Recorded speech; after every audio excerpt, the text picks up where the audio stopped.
بھائی نے سوال کیا ہے اور بار بار پوچھا ہے، میں اس کے جواب کی طرف آتا ہوں۔ اس وقت باغوں کے بیچنے کا موسم چل رہا ہے، لیچی کا ہو یا آم کا ہو یا کسی بھی پھل کا ہو، باغ کے بیچنے کا مسئلہ شریعت میں کیا ہے؟ اس سلسلے میں انہوں نے جاننا چاہا کہ مولانا اس کو کہیے۔ ایک ہفتہ سے بار بار فون کر رہے ہیں، واٹس ایپ میں بھی انہوں نے سوال ڈالا ہے۔ اور مدرسہ مسجد کا اگر باغ ہو تو اس باغ کو بیچنا جائز ہے یا نہیں؟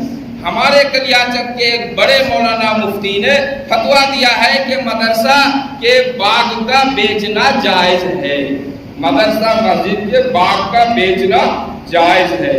اور پھر یہ بھی پوچھا ہے کہ اس پیسے کو کہاں لگایا جائے گا، مسجد یا مدرسے میں؟ ہم تفصیل میں نہیں جائیں گے، میرا سبجیکٹ الگ ہے، لیکن میرا مسلم بھائی اور کہا میں کلیاچک سے بول رہا ہوں، اس لیے اس کے سوال کا حدیث و قرآن سے خلاصہ پیش کر کے میں گزر جاؤں گا۔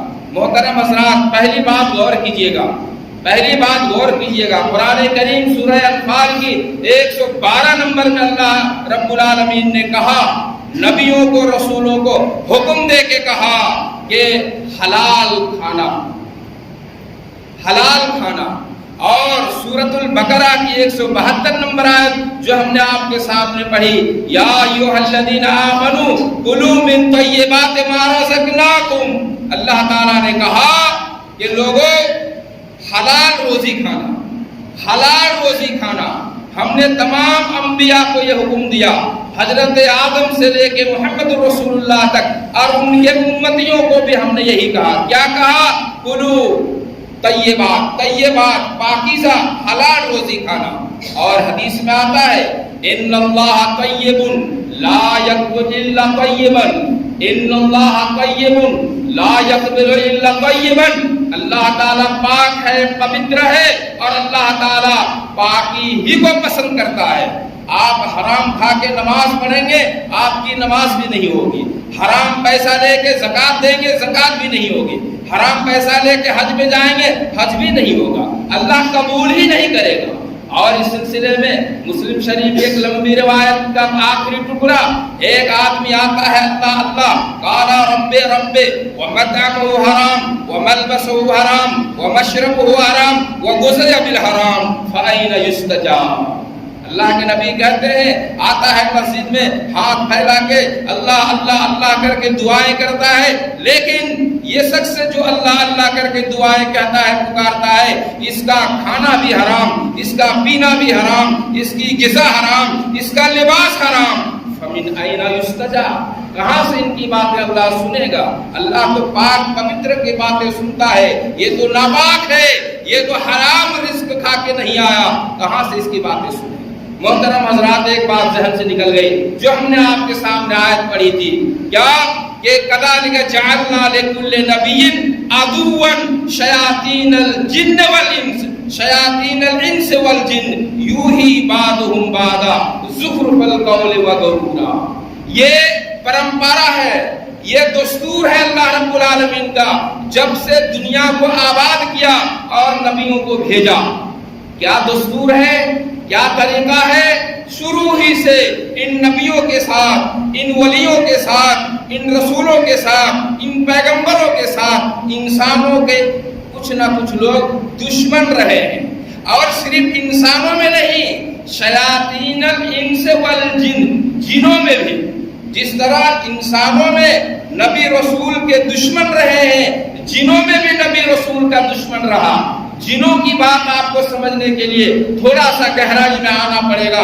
قرآن کریم سورہ انفال کی طرف آئیے اور اس آیت میں جائیے، وَإِذْ يَمْكُرُ بِكَ الَّذِينَ كَفَرُوا لَيُثْبِتُوكَ أَوْ يَقْتُلُوكَ أَوْ يُخْرِجُوكَ وَيَمْكُرُونَ وَيَمْكُرُ اللَّهُ وَاللَّهُ خَيْرُ الْمَاكِرِينَ۔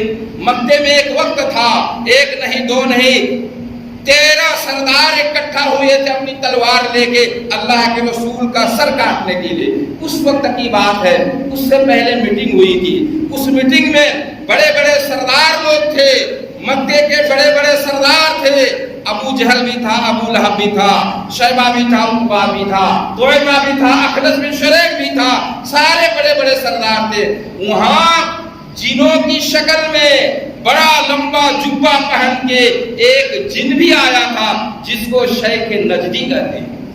ایک جن بھی آیا تھا اور اسی جن کا یہ مشورہ تھا کہ اس نبی کو قید مت کرو، اس نبی کو اپنے ملک سے نکالو نہیں، اس نبی کے تلواریں مار کے اس کا کام تمام کرو.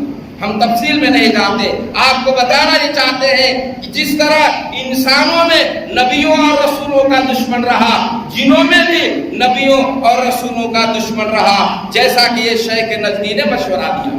محترم حضرات، لیکن قرآن کہہ رہا ہے فَذَرْهُمْ وَمَا يَفْتَرُونَ، آپ ان کی باتوں کو چھوڑیے، آپ اپنا کام کرتے جائیے. یہ اللہ کا دستور ہے. اللہ اپنے ولیوں کو، اللہ اپنے پیغمبروں کو، اللہ اپنے نبیوں کو جانچتا ہے، آزمائش کرتا ہے، تکلیفیں دے کے، مصیبتیں دے کے، ان پر زبان زدنی ہوتی ہے، شب و ستم ہوتا ہے، گستاخیاں ہوتی ہے.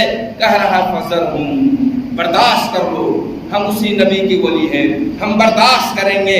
مر گیا مردود، نہ فاتحہ نہ درود، کہو ہم سنیں گے اور برداشت کریں گے. محترم حضرات، کہہ یہ رہا تھا میں کہ نبی صلی اللہ علیہ وسلم کی حدیث، یہ آپ جو باغ بیچتے ہیں، ابھی اس میں مکل آیا ہے، پھول آیا ہے، پھل نہیں، اسی وقت آپ باغ بیچ دیتے ہیں، اس کے بیچنے کا کیا حکم ہے؟ اسلام میں اس کے بیچنے کا حکم سراسر حرام ہے. اسلام میں اس کے بیچنے کا حکم سراسر حرام ہے، چاہے وہ باغ مسجد کا ہو، چاہے وہ باغ مدرسے کا ہو. جس نے فتویٰ دیا آپ جانیں اور آپ کا مفتی جانے، لیکن محمد الرسول اللہ صلی اللہ علیہ وسلم کی حدیث بتا رہی ہے کہ اس طرح کا باغ کا بیچنا، پھلوں کا بیچنا اسلام میں حرام ہے. چاہے وہ مسجد کا ہو، چاہے وہ مدرسے کا ہو، آپ نہیں بیچ سکتے. دلیل صحیح بخاری شریف کی حدیث ہے. اللہ کے نبی صلی اللہ علیہ وسلم نے فرمایا، حضرت ابن عمر رضی اللہ تعالیٰ عنہ کی روایت ہے، نہا رسول اللہ صلی اللہ علیہ وسلم من بیع الثمار حتی یبدو صلاحها. نہا رسول اللہ صلی اللہ علیہ وسلم من بیع الثمار حتی یبدو صلاحها. اللہ کے نبی صلی اللہ علیہ وسلم نے باغ کے پھلوں کو بیچنے سے منع کیا، باغ کے خرید و فروخت سے منع کیا، جب تک اس کا پھل پکنے اور کھانے کے لائق نہ ہو جائے. حتی یبدو صلاحها، حتی یبدو صلاحها کی تفسیر خود اللہ کے نبی کی حدیث بتا رہی ہے، تحمار و تصفار، تحمار و تصفار، یعنی پھل جب پکتا ہے اس میں رنگ بدل جاتا ہے، پھلوں کا کھانے کے لائق ہو جاتا ہے، دیکھنے میں اچھا لگ جاتا ہے. حدیث کی زبان میں کہتے ہیں تحمار و تصفار. جب تک اس کا پھل کھانے کے لائق نہ ہو، باغ کا بیچنا اسلام میں حرام ہے، حرام ہے، چاہے مسجد کا ہو یا مدرسہ ہو. آگے پوچھا ہے مولانا اس کا پیسہ مسجد مدرسہ میں چلے گا، اس طرح بکواس میں نہیں جائیں گے. جتنی گندگی پیسہ ہوگی، سارے پیسے کو تمہارے خرچ کی جگہ نہیں ملتی ہے. یہی جگہ ہے مسجد اور مدرسہ، یہی ملاؤں کا پیٹ ہے، لا کے پیٹ میں ڈال دو. یہی پوچھنا چاہتے ہو اور کیا پوچھنا چاہتے ہو؟ مسجد مدرسہ میں چلے گا نہیں، تمہارے باپ کے خاندان میں وہ نہیں چلے گا، تمہارے ماں کے خاندان میں نہیں چلے گا. چلے گا تو ملا کے پیٹ میں، چلے گا تو ممبر و محراب اور مسجد و مدرسے میں. یہی پوچھنا چاہتے ہو؟ اللہ کے واسطے اس طرح کے سوال نہ کرو. حرام حرام ہے، نہ تمہارے یہاں چلے گا، نہ ہمارے یہاں چلے گا، نہ مسجد میں چلے گا، نہ مدرسہ میں چلے گا. تو پوچھ رہے ہو مسجد مدرسہ میں چلے گا؟ عادت ہو گئی ہے، جتنا حرام پیسہ ڈال دو مسجد میں، جتنا حرام پیسہ ڈال دو مدرسے میں. یہ عادت ہو گئی ہے حرام خوری کی. ملاؤں کو بھی حرام خوری سے جوڑ دو. خلاصہ کلام اللہ کے نبی کی حدیث ہم نے کئی ایک حدیث سے نقل کی ہے، لیکن تمام حدیثوں کو نہیں بیان کریں گے، ہمارا اصل سبجیکٹ آ رہا ہے. محترم حضرات، باغ کا پھل بیچنا، باغ کا بیچنا جبکہ اس میں پھل پکنے کے لائق نہ ہو گیا ہو، اسلام میں حرام ہے، چاہے وہ مسجد کا باغ ہو، چاہے وہ مدرسہ کا باغ ہو. حدیث میں نے پڑھی بخاری مسلم کی، کہا نہا رسول اللہ صلی اللہ علیہ وسلم عن بیع الثمار حتی یبدو صلاحها. یہ حدیث بخاری میں بھی ہے، مسلم میں بھی ہے، اور کتب ستہ اور سنن کی کتابوں میں، تقریباً تمام کتابوں میں یہ حدیث موجود ہے.